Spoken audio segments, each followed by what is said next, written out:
Abhadan Goswami Maharaj ki jai. Jai Om Vishnu Papram Sapi Jaket Shaya Satra Satoshi Shrimad Shila Bhakti Nandan Swami Maharaj ki jai. Nityaira Pravishya Om Vishnu Papram Sapi Jaket Shaya Satra Satoshi Shrimad Shila Bhakti Pramad Puri Goswami Maharaj ki jai. Nityaira Pravishya Om Vishnu Papram Sapi Jaket Shaya Satra Satoshi Shrimad Shri Habaishande Bhaktivedanta Swami Maharaj Shila Prabhupada ki jai. Nityaira Pravishta Om Vishnu Papram Sapi Jaket Shaya Satra Satoshi Shrimad Shila Bhakti Rachakya Shila Dev Goswami Maharaj ki jai. Nityaira Pravishta Om Vishnu Papram Sapi Jaket Shaya Satra Satoshi Shrimad Shila Prabhupada Bhakti Siddhanta Sarasvati Goswami Maharaj ki jai. Jai Shri Brahmadvagoja Sarasvat Sampadaya ki jai.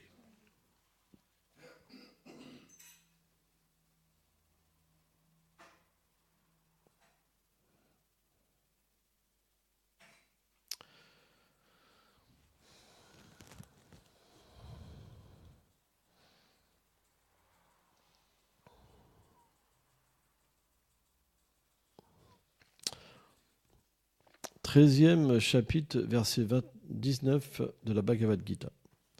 Aktikshetram tatam jnanam jeyam shoktam samasataham madbhaktam nitavijnanam madbhavam yopapadhyate.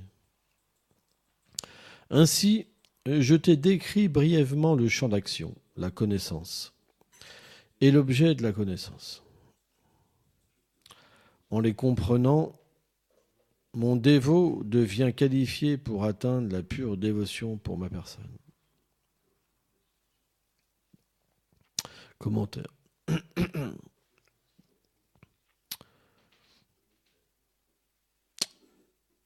Donc, Srila Vishvajrayana Thakur. Dans ce verset qui commence par le mot iti, le Seigneur termine son enseignement sur la connaissance du kshetra, donc le champ d'action. Le gyan, la connaissance, et gheya, l'objet de la connaissance, en expliquant les caractéristiques de celui qui est qualifié pour recevoir cette connaissance. Il établit clairement que seuls ces purs dévots peuvent comprendre la véritable essence de la Bhagavad Gita.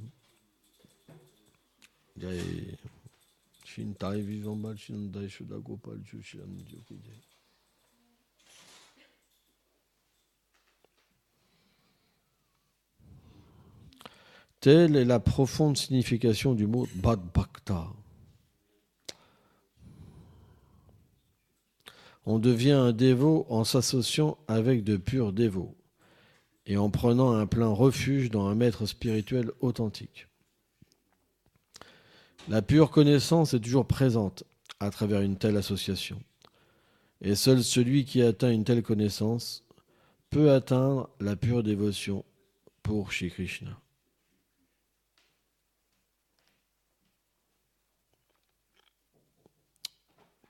Om Ganati Milandasya Ganam Janam Shalakaya Shakshul Militam Jaina Tesme Shigulave Nama.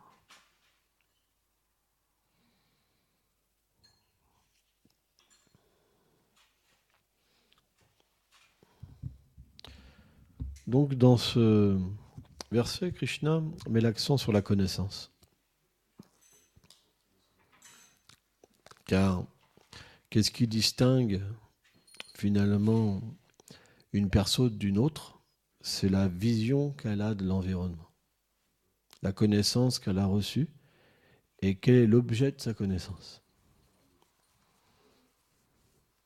Si on comprend que le but de la vie est de se relier avec le Seigneur suprême, mais pas simplement de se relier, mais développer l'amour pour lui, alors le Seigneur sera l'objet de notre connaissance. Et nous-mêmes, le Jiva. Parce que si on n'a pas conscience de la nature du Seigneur suprême, on n'a pas la conscience de notre nature. Et notre adoration, elle sera pas pure. Elle sera en liaison avec le corps. Vous comprenez ? Ça veut dire qu'on va évoluer dans ce champ d'action, avec ces connaissances qu'on est le corps, naturellement, soit on fera des activités impies, soit on fera des activités intéressées. Ou soit on désirera la libération. Mais on ne peut pas désirer la bhakti, la dévotion. Bhaktimam bhajanti. Krishna explique que seule cette dévotion permet de le comprendre. Donc, quand le Seigneur est venu sur terre, quand il vient, Krishnavanam Swisa Krishnam, quand il vient, naturellement, il vient pour enseigner. L'exemple parfait d'une personne qui agit. Et là, on voit cette Bhagavad Gita nous dit que Vishvacharya Thakur nous dit qu'on peut atteindre la dévotion, la connaissance par la bonne association. Donc Chaitanya Mahaprabhu, en tant que le Seigneur suprême qui nous vient nous enseigner, jamais il n'avait une mauvaise association. Il a plusieurs fois enseigné que le principe d'un dévot, c'est le rejet de la mauvaise association. Qu'est-ce que c'est une mauvaise association ? C'est des gens qui agissent dans l'ignorance. Si quelqu'un il pense qu'il est le corps, si quelqu'un est attaché à la vie sexuelle, aux boissons, alors on ne doit pas s'associer. Parce que si on s'associe avec une mauvaise association, Srila Bhaktisiddhanta explique que notre plante de la dévotion devient asséchée. Et quel principe de cet assèchement ? C'est quand on chante, l'objet d'adoration n'est pas présent. On est comme vide. On chante Jared Amadava, mais il n'y a pas, c'est juste la langue, pas le cœur. Parce que Dieu a une mauvaise association, il y a quelque chose d'autre qui est rentré que Krishna. C'est le principe d'une mauvaise association. C'est pourquoi un dévot, il ne recherche jamais une mauvaise association. C'est destructeur pour sa vie spirituelle. Bhaktivinoda Thakur, il explique qu'on obtient, matériellement parlant, si on s'associe avec des matérialistes, leurs qualités et leurs défauts. Mais c'est une façon de parler, parce qu'un matérialiste n'a pas de qualité. Pourquoi ? Parce que la qualité vient de l'âme. Tiens, mets le bruit d'engame un petit peu plus loin, sans ça tu vas t'amuser avec pendant toute la classe. C'est le principe. Parce qu'en fait, l'être vivant, quand il agit sur ce plan avec le corps, ce n'est pas une réelle activité. Pourquoi ? Parce qu'au moment de la mort, tout ce qu'il a fait sera effacé. Et il reprendra, selon ses activités passées, une conscience, un corps pour recommencer. C'est comme un rêve. En même temps, c'est réel et en même temps, c'est temporaire, irréel, illusoire. Alors que celui qui agit pour le Seigneur suprême, il voit ses véritables qualités se manifester. Qu'est-ce que c'est les véritables qualités ? C'est les qualités liées à la swarup de l'être vivant, la forme éternelle de l'être vivant. C'est pour ça que les Védas expliquent qu'un matérialiste, il n'a pas de qualité, parce qu'il ne comprend pas sa réalité. S'il ne peut pas s'exprimer avec sa réalité, ce n'est pas des véritables qualités. C'est juste une apparence de qualité. C'est comme un reflet des qualités, mais ils n'ont pas de substance. Vous comprenez ? C'est pourquoi on dit qu'un matérialiste, il n'a pas de qualité. Donc quand on dit les bonnes et mauvaises qualités, c'est d'une façon de parler. C'est ce qu'on pourrait appeler les qualités pieuses. Vous comprenez ? Mais les bonnes et les mauvaises, elles sont contaminantes, parce qu'elles égarent. La preuve, c'est que quand vous faites une activité pieuse, ça vous élève dans le bonheur. Quand vous faites une activité impie, ça vous élève, ça vous rabaisse dans le malheur. Mais le bonheur et le malheur sont deux plateformes illusoires où vous oubliez la réalité transcendantale. Il y en a une, vous êtes absorbé dans une substance qui vous égare dans le bonheur, et une, vous vous absorbez dans une substance qui vous égare dans le malheur. Mais tous, c'est lié à une mauvaise association. Si on garde une mauvaise association, quand on chante, la mauvaise association va revenir. Parce que le chant, c'est comme le suprêmement pur, pavitram. Et toutes les impuretés remontent. Donc automatiquement, quand on chante, la mauvaise association revient, les souvenirs reviennent, les samskars. Parce que le corps subtil, c'est comme un élément que tout s'accroche à lui. Quand vous écoutez une musique, elle revient en boucle. Vous savez, des fois, par exemple, moi, quand j'étais matérialiste, j'écoutais une musique et des fois, je me dis, mais pourquoi elle revient cette musique tout le temps, tout le temps, tout le temps? J'ai pas envie. C'est le corps subtil, en fait, qui emmagasine toutes ces impressions. Donc, de la même manière, si on s'associe avec des purs dévots, on aura des impressions transcendantales en nous, qui vont être favorables pour la bhakti. Quand on va chanter, on va se rappeler de purs dévots. Quand on va chanter, on va se rappeler du Dham. Quand on va chanter, on va se rappeler des déités. Vous comprenez? Et ça ne va pas être offensant au niveau du chant. Ça va nourrir le chant. Parce que ce n'est pas différent du chant. Le Gange, le Yamuna, Tulasi, par exemple, le Dham, la déité, les purs dévots ne sont pas différents du Saint-Nom. Parce qu'ils sont compris dans le Saint-Nom. Donc quand on chante le Saint-Nom avec le souvenir des habitants du Dham, automatiquement, les Vaishnavas, automatiquement, on ne commet pas d'offense. Au contraire, on reçoit leur association pour pouvoir obtenir des qualités pour chanter.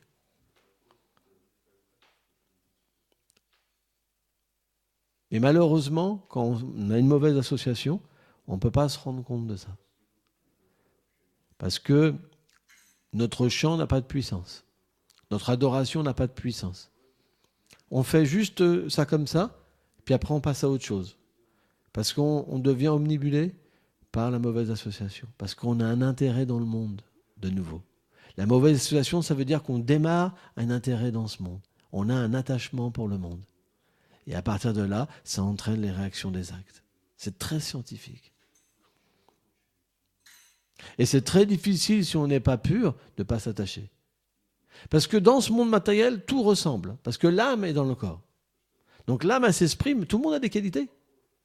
Tout le monde. Tout le monde va être sympa. Tous. Même un démon peut être sympa avec quelqu'un. Vous comprenez? Par exemple, il y en a qui coupent la tête aux gens, mais à d'autres, ils font des bisous à leurs enfants. Et ils vont tout donner à leur enfant, leur vie même. Et par contre, à d'autres, ils vont leur couper la tête. Partout, vous voyez des choses comme ça. Vous allez dans des gangs, ils ont des qualités. Mais est-ce que c'est vraiment des qualités? C'est ça le piège. Parce qu'un néophyte, il ne peut pas faire la différence entre une réalité qui est liée à l'âme et une réalité qui est liée à l'identification du corps. C'est très difficile de dissocier.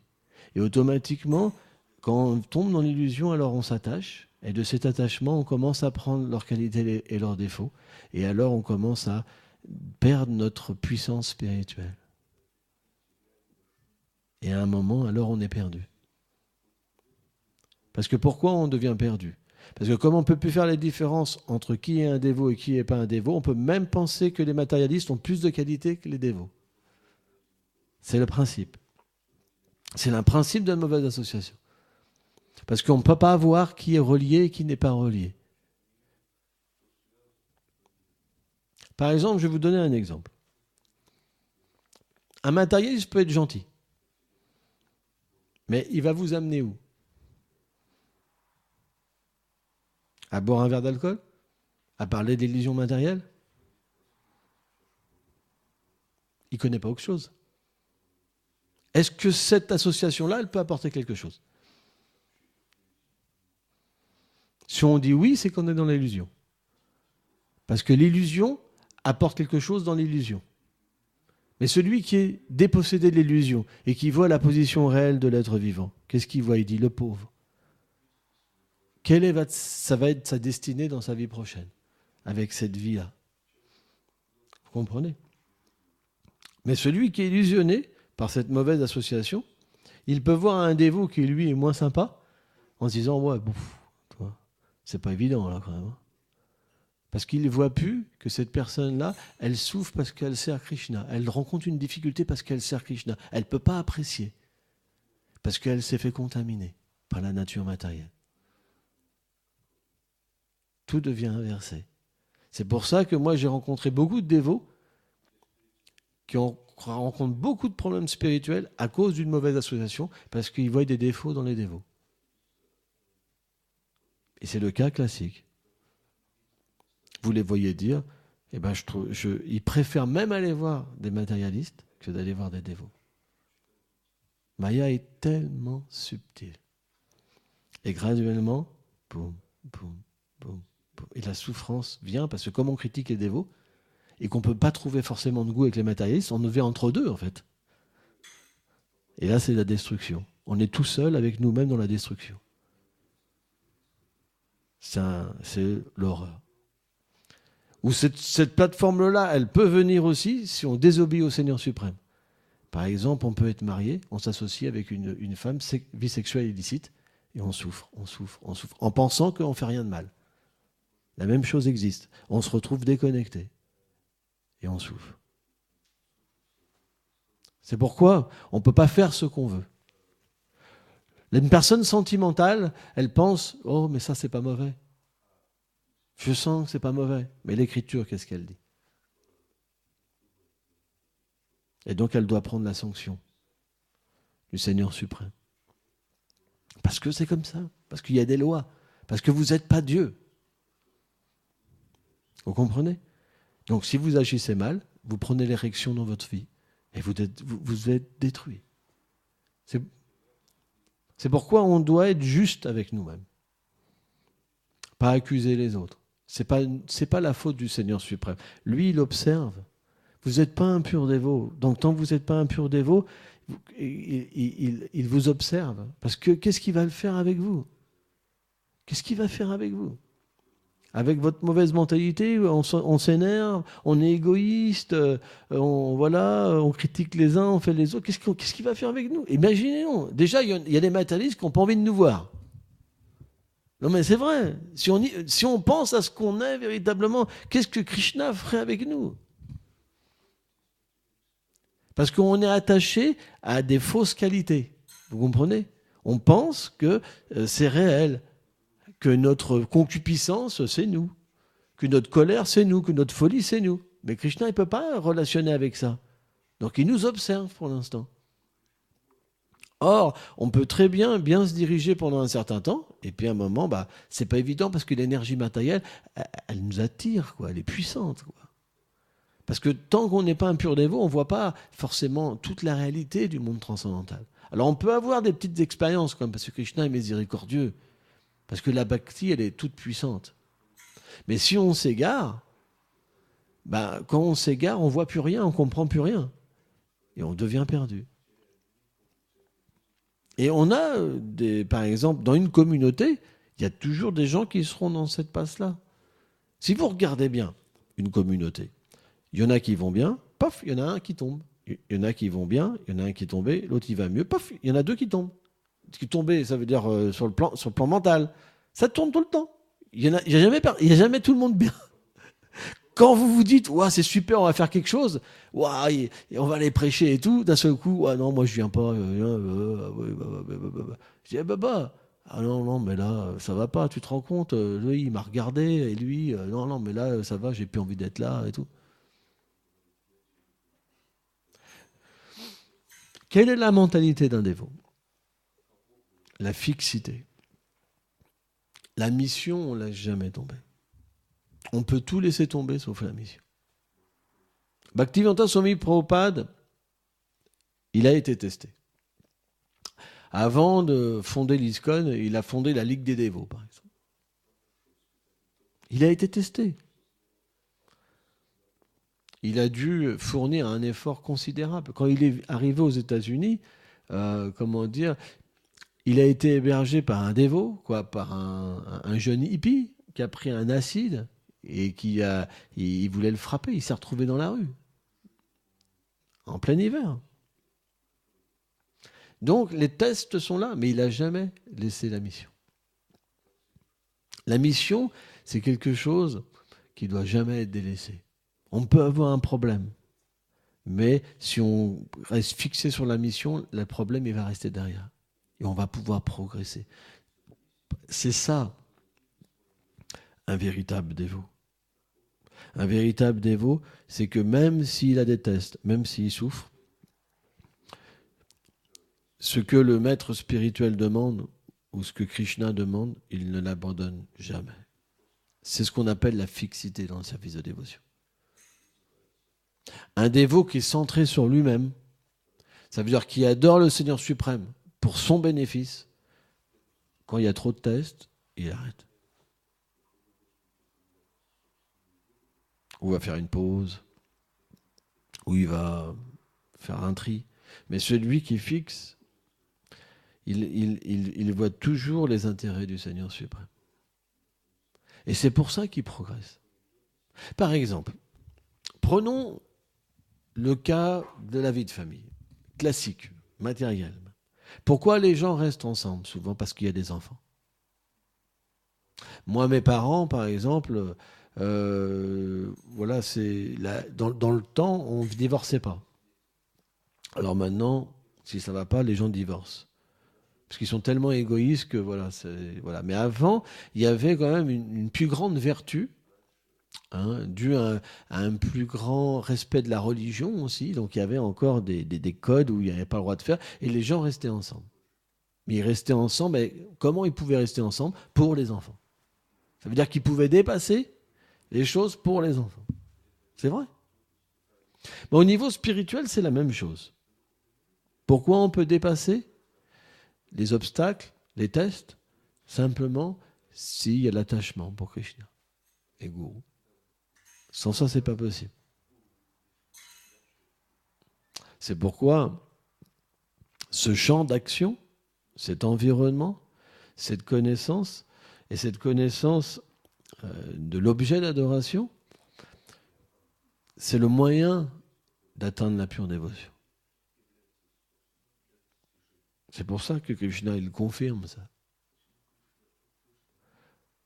On doit véritablement penser, des fois s'observer, c'est pas facile, parce que c'est dur.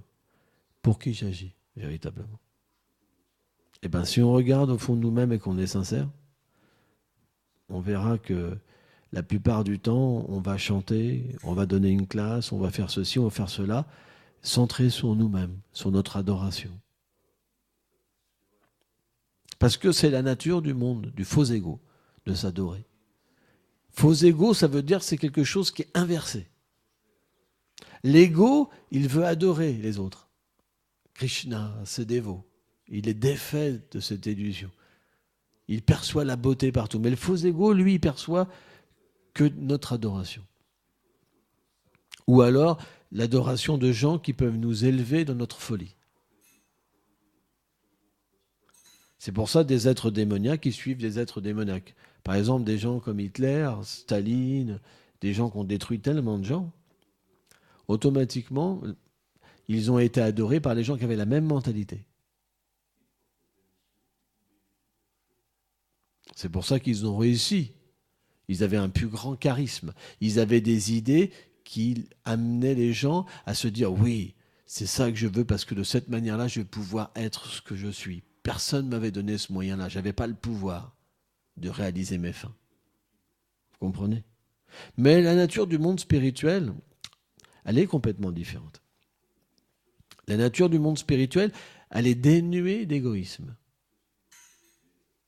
Et on est simplement attiré par des gens qui sont dénués d'égoïsme, qui se donnent les uns et les autres. Et c'est la nature du Seigneur suprême. Le Seigneur suprême se donne à ses dévots. Donc quand on s'approche véritablement de la dévotion, notre ego, en fait, devient changé. Et graduellement, on peut percevoir un ego où on peut s'offrir aux autres. C'est pourquoi un dévot, c'est pas quelqu'un qui va juger les autres, parce que tout le monde est imparfait. C'est pas quelqu'un qui est centré sur lui-même, mais c'est quelqu'un qui est centré sur le Seigneur suprême. Donc même si c'est difficile, il reste. Même si c'est difficile, il aime. Même si c'est difficile, il soigne. Il pardonne. Il tolère. Pourquoi? Parce qu'il n'est pas centré sur lui-même. Ça, il ne pourrait pas. Et c'est pourquoi, si on veut vivre dans une communauté, il faut être au moins à ce niveau-là. Sans ça, ça va être l'horreur. Si vous avez que des gens qui sont centrés sur eux-mêmes, c'est la guerre. C'est l'horreur. Mais vraiment, l'horreur. Parce que dès que vous ferez quelque chose, on ne vous pardonnera pas. Il n'y aura aucune tolérance. Il y aura la rancœur. Ah, elle a osé faire ça, il a osé faire ça. Pendant 10 jours, 15 jours. Ah, il y a la rancœur. Ah, oui, parce que je suis centré sur moi-même. Ah,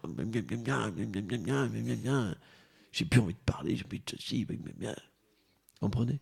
Mais si on n'est pas centré sur nous-mêmes, si cette impureté vient, on dit, mais oulala, on va tout de suite rectifier le tir. C'est ça, c'est le début de l'abandon.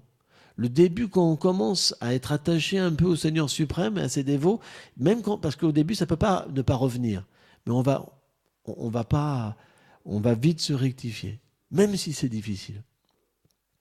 Et c'est là qu'on va réaliser que dans les moments de test même, on va percevoir que Krishna, il est même dans les petits dévots. On va prendre refuge même des tout petits dévots. On va sentir la miséricorde de Krishna même dans les êtres imparfaits. Et on va réaliser, moi par exemple, je me rappelle, au tout début quand j'étais un dévot, j'avais habité dans une communauté et il y a eu une grande dispute, un putsch carrément. Ah ouais, ça arrive même dans les communautés. Et je sais que j'avais quitté un milieu de violence, depuis quelque temps, donc je travaillais sur moi depuis quelque temps. Et là, je suis arrivé, alors c'était pas de la violence extrême, hein, c'était une petite violence, quoi. Mais ça m'a saoulé, quoi. Parce que j'étais venu pour trouver la paix, des gens sympas. Puis là, c'était tout le contraire. Déjà, dès le premier jour, il y a une bataille au poing, comme ça.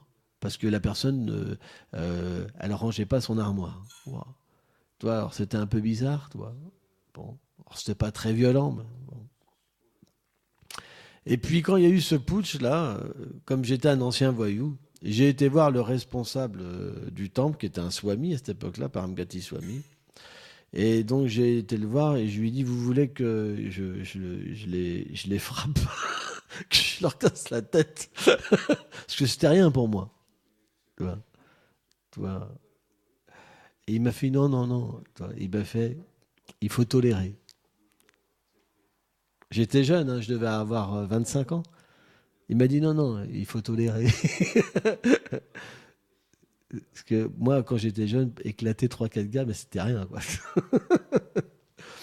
Et puis, donc, j'ai pas pu tolérer. Ça m'a saoulé parce qu'à un moment, ils se sont pris au swami. Et comme il m'avait dit de rien faire, alors je suis parti de la communauté. Et puis, j'étais vraiment triste, quoi. Parce que c'était comme un échec, quelque part. Je me suis dit, après tout, c'est peut-être pas là qu'il faut que j'aille. Tu vois. Et donc, j'ai été voir mes parents à la campagne. Et donc, c'était au début que j'étais un Vaishnav. Et puis, dans cette communauté, c'était quand même un peu sectaire. On nous apprenait un Vaishnavisme qui était vraiment heavy, quoi. Hein. On voit, par exemple, les chrétiens, vous avez des modérés et vous avez vraiment des heavy, où on va vous dire que tout le monde va en enfer, quoi. Et bien là, c'était un petit peu ça. Et donc, mes parents, quand ils ont vu, naturellement, que j'avais une certaine baisse d'enthousiasme, quoi, parce qu'on essaye quelque part de trouver quelqu'un à qui parler, on ressent tout de suite qu'on vous prend. On essaye de vous récupérer de l'autre côté. Et là, j'ai réalisé que finalement, que ma vision n'était pas bonne. Parce que même si les Vaishnavas ont des défauts, ils sont attachés à Krishna. Et alors, je suis revenu. Et quand je suis revenu avec une autre mentalité. Et là, j'ai pu comprendre que dans une communauté, les gens sont malades. Et que il fallait comprendre que c'est la substance qui est pure. C'est-à-dire que le Seigneur est présent, mais c'est comme une rééducation, le service de dévotion, qui nous permet un jour de devenir pur. C'est comme un processus pour progresser. Et là, à ce moment-là, j'ai pu rester. en comprenant que c'est normal qu'il y a des problèmes. C'est normal que quelqu'un viendra et te gueulera dessus un jour, ou te critiquera. Donc ça m'a soigné. Ce passage de ma vie, c'était un passage qui était important et que tout le monde doit avoir. Sans ça, on va passer notre temps à s'en prendre aux uns et aux autres. Et finalement, qu'est-ce qui se passe? Quand on commence à voir les défauts, on en voit de plus en plus, et on s'éjecte de la réalité.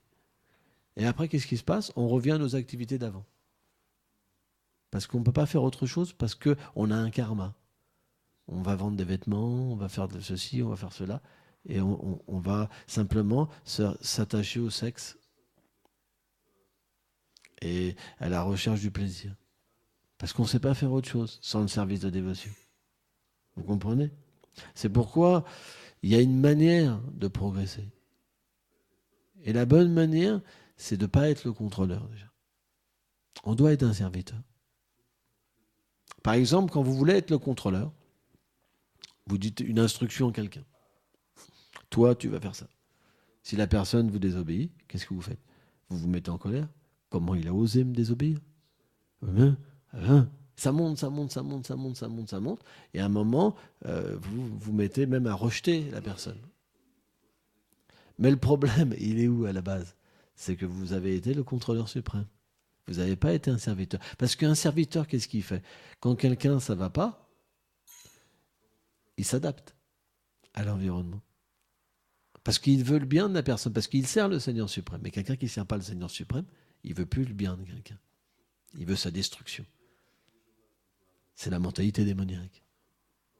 Mais on va naturellement voir ces choses-là, même dans une communauté. Parce que tant qu'on n'est pas purifié, on peut encore tomber dans ces pièges-là. Parfois, on ne tombe pas, et parfois, on tombe. Plus il y a de pureté, moins ça apparaît. Mais s'il n'y a pas encore assez de pureté, on peut même, une personne qui nous veut le meilleur, qui nous a toujours accompagnés, et bien à la fin, on pense que c'est celui-là qui nous a gâché notre vie. Non, mais c'est vrai. Parce que c'est la nature, de la mentalité démoniaque, de voir des défauts là où il n'y a pas de défauts. Donc, on peut très bien se diriger vers cette mentalité comme développer les bonnes qualités. C'est pour ça qu'on a besoin de la connaissance. Parce que si on étudie d'une manière intelligente et pratique, parce qu'il faut que ça soit intelligent et pratique. Par exemple, l'étude, ça va être pas pratique et pas intelligente, c'est qu'on étudie comme ça, et puis après on fait tout le contraire. On dit bon, il m'a pas dit bonjour lui. Et puis après, il faut être humble. Oui. Il faut être humble. Tu comprenez? Ça, c'est pas la bonne étude, ça.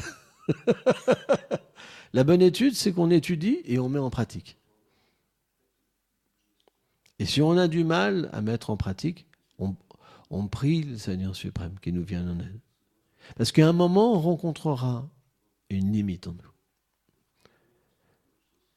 Nos activités spirituelles qu'on a accomplies dans nos vies passées et dans cette vie nous donnent un certain avancement spirituel. Et cet avancement spirituel, ça veut dire un niveau de pureté, le lavage du cœur.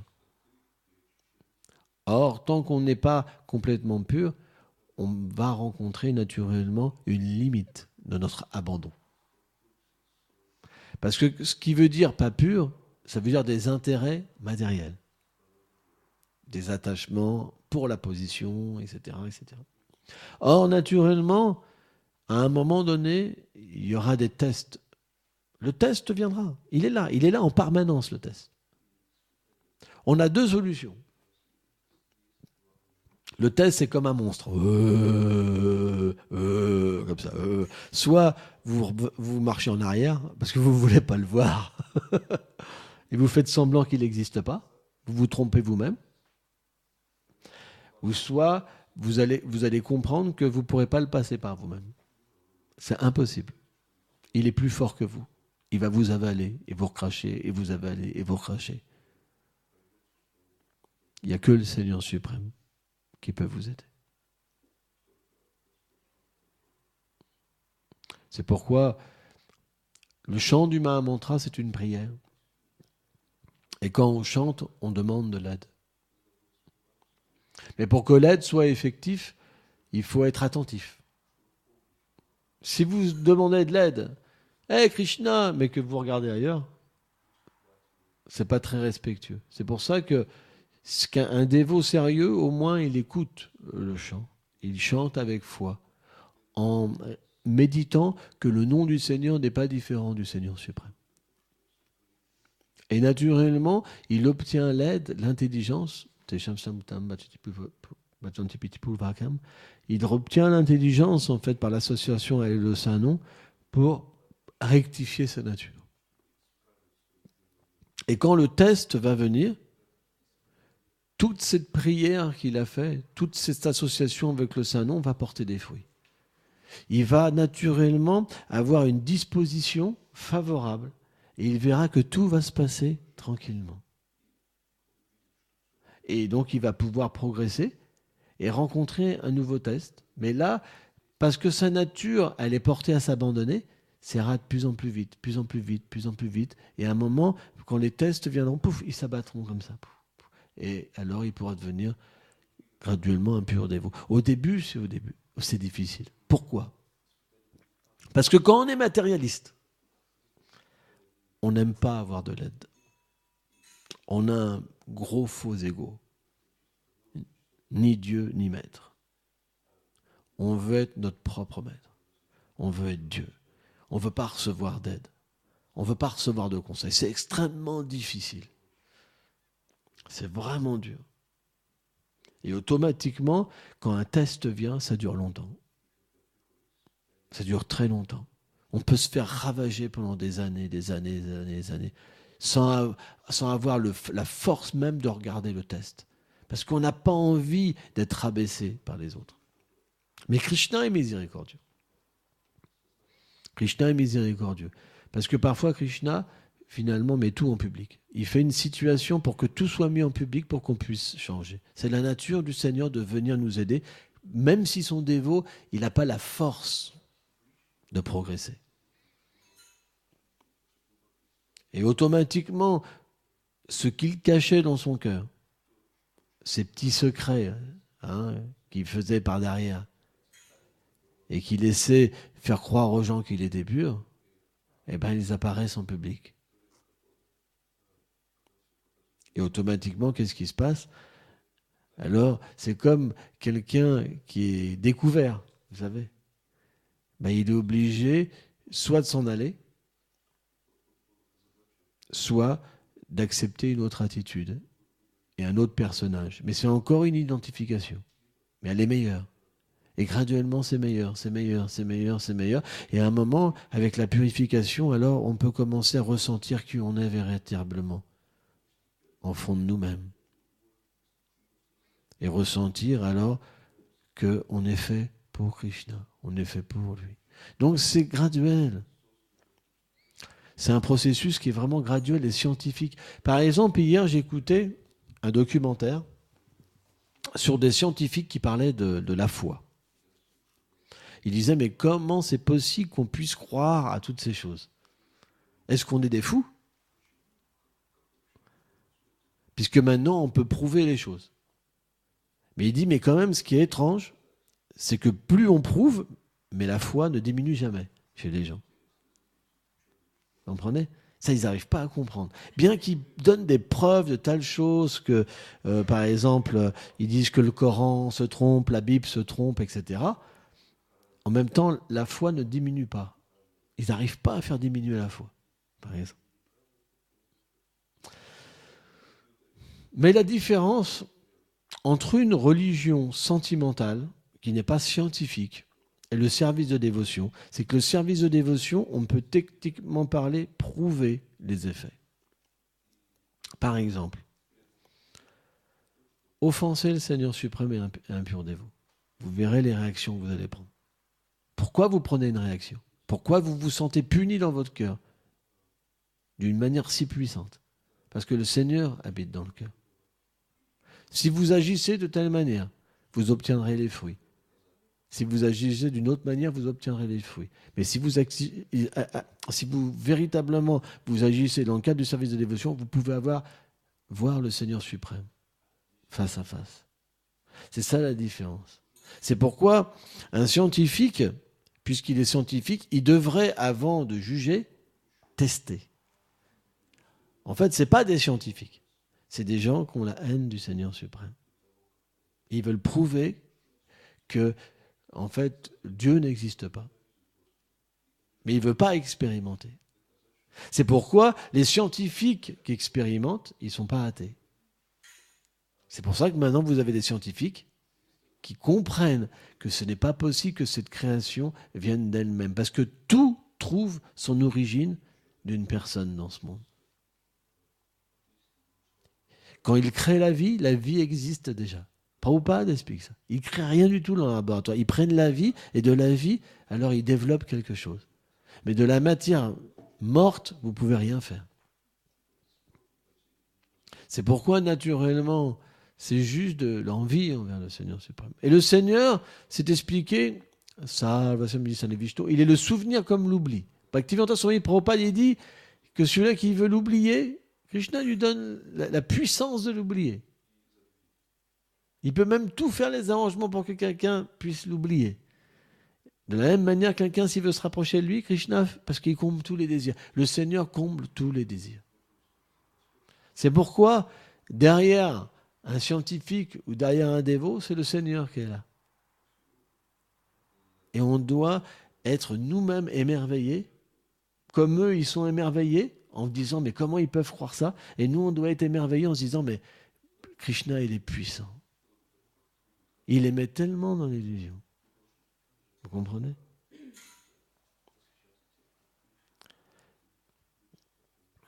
La seule différence entre un dévot et un scientifique, c'est qu'un scientifique, il observe l'effet, alors qu'un dévot, il observe la cause. Avec la cause, vous comprenez l'effet, mais avec l'effet, vous ne comprenez pas forcément la cause. Parce que avec le mental, avec l'intelligence matérielle, vous ne pouvez pas comprendre le Seigneur suprême. C'est pas possible. Cool,